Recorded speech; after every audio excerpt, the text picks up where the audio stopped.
Eh bien, bonjour, bonsoir, j'espère que vous allez bien, c'est Flo, et aujourd'hui on se retrouve pour parler des spoilers du chapitre 230 de Blue Lock. Avant que cette vidéo ne commence, je vous le rappelle, si vous voulez me soutenir sur les prochaines vidéos, n'oubliez pas de vous abonner à la chaîne et c'est parti. Alors ce chapitre s'intitule Buddy, donc voici le résumé. Le super but de Barrow ravive le rêve de Snuffy, le centre du monde est au Blue Lock. Dans le chapitre précédent, nous avons vu Snuffy qui avait retiré son plan de retraite à cause de Barrow. L'annonceur va leur dire « Oh waouh, vous avez entendu ça ?» Le super but et les encouragements de Barrow ont incité Snuffy à retirer son annonce de retraite. Grande nouvelle dans le monde du football. Il y a alors une explosion ici au Blue Lock. Les joueurs de Burst se réjouissent pendant ce temps de cette nouvelle. Isagi grince des dents d'un côté du terrain et crie de frustration. Donc il se dit Barrow à tout prix, il a toujours été après moi, il visait cela. Le timing pour tirer entre mes jambes, pour pirater le système de Burst et marquer un but, j'ai vraiment été battu. Tout comme la plus grande imagination de Barrow, j'ai été complètement dévoré.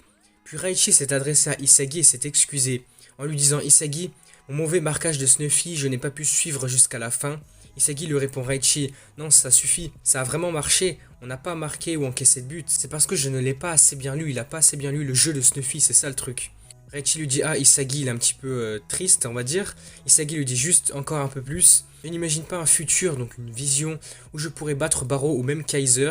Je ne peux pas, je ne sais pas quoi faire. » Soudain, l'annonceur dit que les 3 minutes du Start Change System, donc les 3 minutes où les entraîneurs peuvent participer au match, sont terminées, et que les deux attaquants doivent quitter le terrain en raison d'une substitution de joueurs.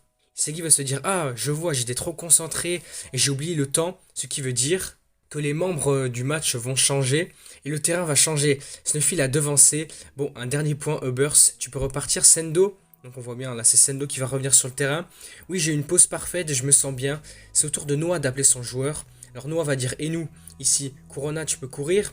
Corona lui dit, je peux le faire, je peux le faire. Et là d'un coup, aïe, on voit qu'il est un petit peu blessé. On voit Igaguri qui est à côté de Corona. Il va dire, waouh, ne vous poussez pas, c'est impossible, je peux le faire moi. On va dire ensuite, dans l'ordre d'évaluation des données, Kiora Jin, vous entrez. Kiora va dire alors d'accord. Igaguri dit ah bon sang, je ne suis pas encore l'élu. Kiora enlève déjà sa veste pour aller sur le terrain. Mais à ce moment-là, Isagi intervient et prend la parole en disant attends une minute, Noah, ça ne gagnera pas. Qu'est-ce que tu veux dire? Kiora est certainement excellent, il a l'une des plus grandes capacités individuelles de l'équipe et il est le parfait remplaçant de Corona. Mais pour battre les Ubbers actuels, rien ne changera avec un remplaçant calculable, prévisible on va dire.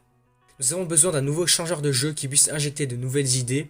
Noah lui dit il y a une règle dans cette équipe qui veut que le meilleur numéro joue dans le jeu.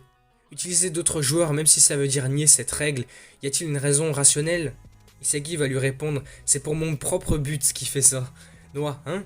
Isagi lui dit s'il vous plaît utilisez Yori pour que je devienne le protagoniste de ce jeu. Kiora porte et referme sa veste, comme s'il allait finalement pas jouer.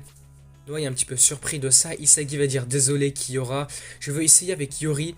Yori et moi utilisons nos yeux et cerveaux de la même manière. Il est le seul à pouvoir suivre ce que j'imagine actuellement.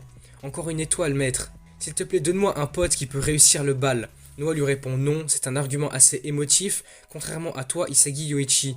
Isagi, on voit, il est un petit peu déçu. Noah va lui dire je n'accepte rien d'autre que la théorie rationnelle rejetée. Puis Yori prend la parole et va dire s'il y a un autre joueur qui a une vue d'ensemble du terrain, cela peut aider Isagi en anticipant ses mouvements. Cela réduirait le temps de réflexion d'Isagi et par la même occasion augmenterait sa vitesse d'attache. Du point de vue de l'adversaire, c'est comme avoir deux Isagi sur le terrain. Je pense que c'est une stratégie raisonnable pour traiter avec le burst actuel. Je serai l'ombre d'Isagi. Puis Yori a eu un petit flashback de ses parents à ce moment-là. Il va dire pourquoi je fais ça, forcé par mes parents à rêver et épuisé par les attentes, pourquoi je pense que le football que je détestais tant et que je pouvais rien faire. Et quelque chose que je veux faire maintenant. Pour la première fois de ma vie, il y a moi qui m'attend, de retour sur le terrain. Et Yori dit, s'il vous plaît monsieur, il est en train un petit peu de demander à Noah vraiment de venir sur le terrain. Laissez-moi vous aider. Noah va lui dire, je vois, d'accord, bande d'idiots. Mais si vous échouez, la condition est que vous êtes hors des habitués. Veux-tu toujours le faire égoïste? Isagi dit, c'est ce que je veux. Iori lui va dire, alors allons-y mon pote. La substitution des maîtres apporte un vent nouveau sur le terrain.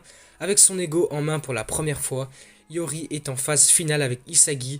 Ainsi le chapitre se termine là-dessus, à poursuivre dans le chapitre suivant, Dive in Blue. Du coup voilà, ces spoilers s'arrêtent ici, le chapitre aurait été quand même intéressant.